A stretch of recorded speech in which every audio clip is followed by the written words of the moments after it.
Halo teman-teman, kembali lagi di channel Teacher Moy.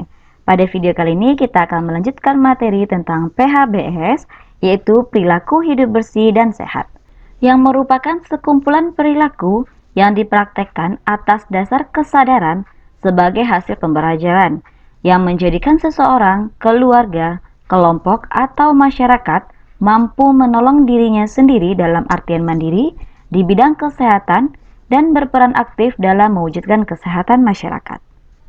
Dengan adanya PHBS ini mencakup beratus-ratus bahkan mungkin beribu-ribu perilaku yang harus dipraktekkan dalam rangka mencapai derajat kesehatan masyarakat yang setinggi-tingginya.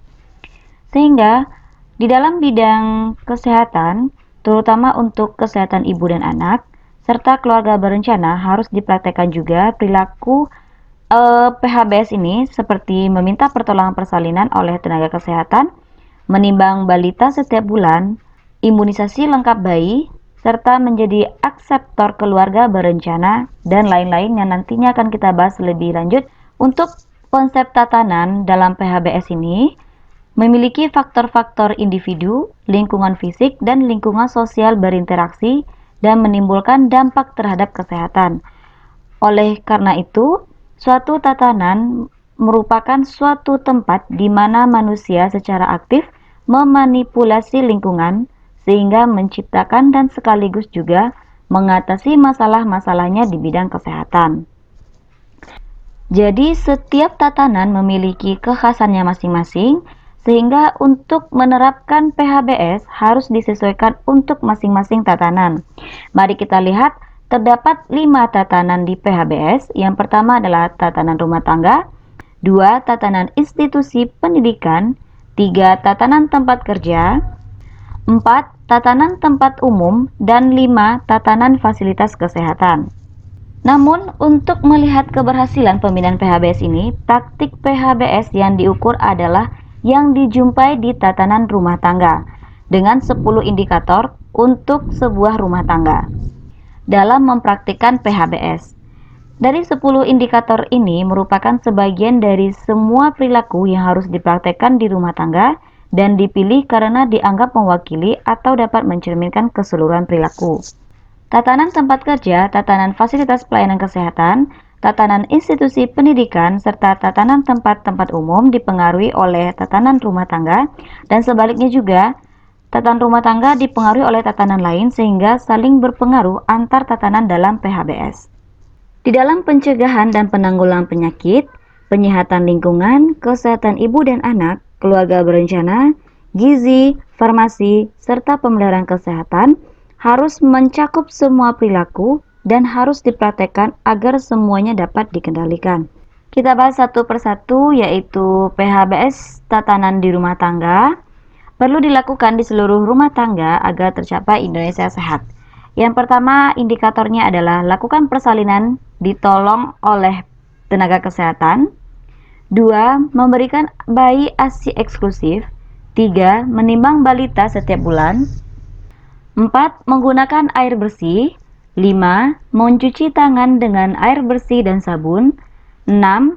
Menggunakan jamban sehat. 7.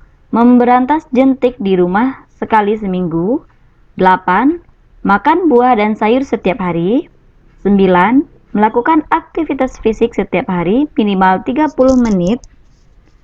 10. Tidak merokok. Itulah 10 indikator PHBS di tatanan rumah tangga.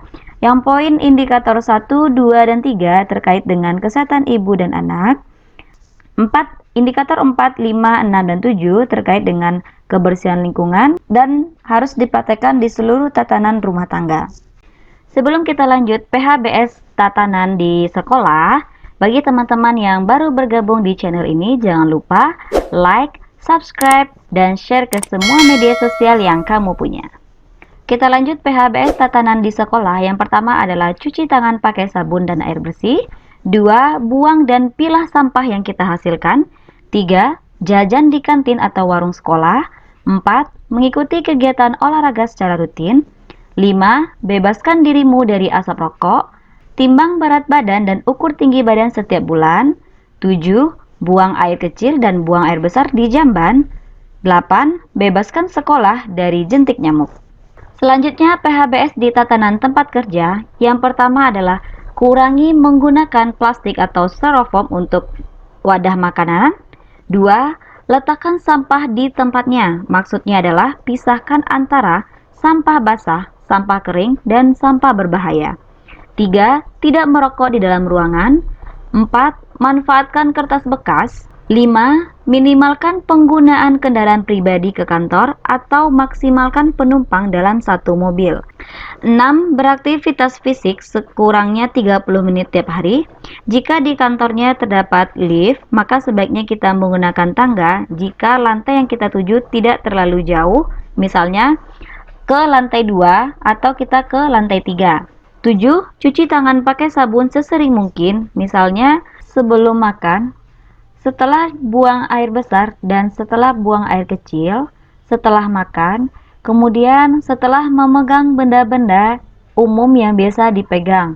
Apalagi pada saat pandemi seperti ini, kita sebaiknya sesering mungkin untuk mencuci tangan pakai sabun. 8. Matikan komputer dan peralatan listrik jika sudah tidak dipergunakan. 9. Konsumsi makanan gizi seimbang seperti makan buah dan sayur dengan porsi 3-5 porsi dalam sehari. Selanjutnya, PHBS di tatanan tempat umum serta fasilitas kesehatan. Di tempat umum contohnya adalah tempat ibadah, pasar, pertokoan, terminal, serta dermaga. Yang pertama adalah letakkan sampah di tempatnya. Pisahkan antara sampah basah, sampah kering, dan sampah berbahaya. Kemudian tidak merokok, tidak meludah sembarangan, cuci tangan pakai sabun sesering mungkin, membantas jentik di rumah, maksudnya di fasilitas kesehatan sekali seminggu. Terakhir, say no to drugs. Sasaran PHBS ada 3 sasaran. Yang pertama sasaran primer, yaitu sasaran langsung. Contohnya adalah individu, anggota masyarakat, kelompok-kelompok dalam masyarakat, serta masyarakat secara keseluruhan. Nah, sasaran ini diharapkan untuk mempraktekkan PHBS. 2. Sasaran sekunder, yaitu para pemuka masyarakat atau tokoh masyarakat, umumnya menjadi panutan sasaran primer. Contohnya di masyarakat ada tokoh adat, kemudian ulama. Sedangkan sasaran tersier adalah posisi pengambilan keputusan formal sehingga dapat memberikan dukungan baik berupa kebijakan atau pengaturan dan atau sumber daya dalam proses pembinaan PHBS. Selanjutnya kita bahas tentang penyakit tidak menular yang nantinya akan berkaitan dengan perilaku germas dalam mengatasi penyakit ini. Prevalensi penyakit tidak menular seperti penyakit kardiovaskular, hipertensi, diabetes mellitus, serta obesitas menurut Riskesdas pada tahun 2007 ini semakin meningkat dan menunjukkan potensi yang semakin besar sebagai penyebab dari kematian. Untuk peningkatan gaya hidup sehat serta terhindar dari penyakit tidak menular, maka perlu kita melakukan gerakan masyarakat dengan perilaku cerdik serta patuh. Mari kita lihat apa perbedaan antara cerdik dan patuh dalam mengendalikan penyakit tidak menular. Yang pertama kita lihat dulu cerdik. C. Cek kesehatan secara berkala. E. Enyahkan asap rokok. R. Rajin aktivitas fisik. D. Diet seimbang. I. Istirahat cukup. K. Kelola stres. Sekarang kita lihat perilaku patuh. Yang pertama adalah P. Periksa kesehatan secara rutin dan ikuti anjuran dokter. A. Atasi penyakit dengan pengobatan yang tepat dan teratur. T. Tetap diet dengan gizi seimbang. U. Upayakan aktivitas fisik dengan aman. H. Hindari asap rokok, alkohol, dan zat karsinogenik lainnya. Di sini teman-teman bisa melihat perbedaannya antara perilaku cerdik dan patuh. Jika kita lihat secara kasat mata, dua perilaku ini hampir sama, tapi jika kita perhatikan lagi, satu persatu perilaku ini memiliki perbedaan. Untuk perilaku cerdik merupakan promosi kesehatan dalam mengatasi PTM dan mengimplementasikan dalam posbindu PTM. Jadi ini adalah upaya gerakan masyarakat dengan berperilaku cerdik dalam mencegah terjadinya penyakit tidak menular. Sedangkan perilaku patuh, perilaku bagi penderita atau pasien yang telah menyandang penyakit tidak menular. Dengan kata lain, diharapkan perilaku ini dapat diselenggarakan agar mereka rajin kontrol serta minum obat yang teratur. Jadi perbedaan yang paling signifikan adalah cerdik untuk sebelum terjadinya penyakit tidak menular, dan patuh ini adalah upaya-upaya yang dilakukan untuk mengendalikan penyakit tidak menular. Gerakan masyarakat hidup sehat atau GERMAS selanjutnya dilakukan dengan pendekatan STBM, yaitu sanitasi total berbasis masyarakat, yang dikenal dengan 5 pilar STBM. Yang pertama, stop buang air besar sembarangan atau stop BABS. 2. Mencuci tangan pakai sabun dengan air mengalir atau CTPS yang terdapat pada 5 tatanan PHBS. 3. Pengelolaan air minum dan makanan rumah tangga atau PAM-RT. 4. Pengamanan sampah rumah tangga.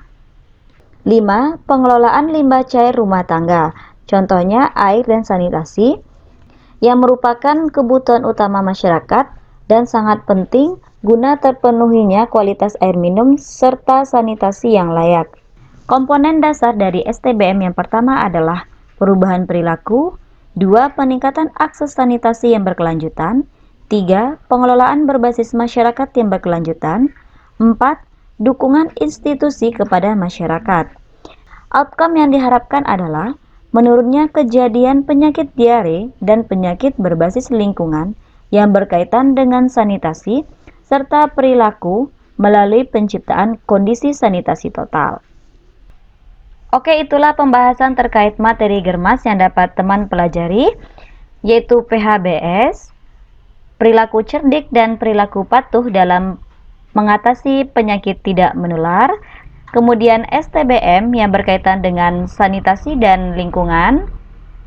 Semoga video ini bermanfaat. Jangan lupa like, subscribe, dan share ke semua media sosial yang kamu punya. Terima kasih. Wassalamualaikum warahmatullahi wabarakatuh.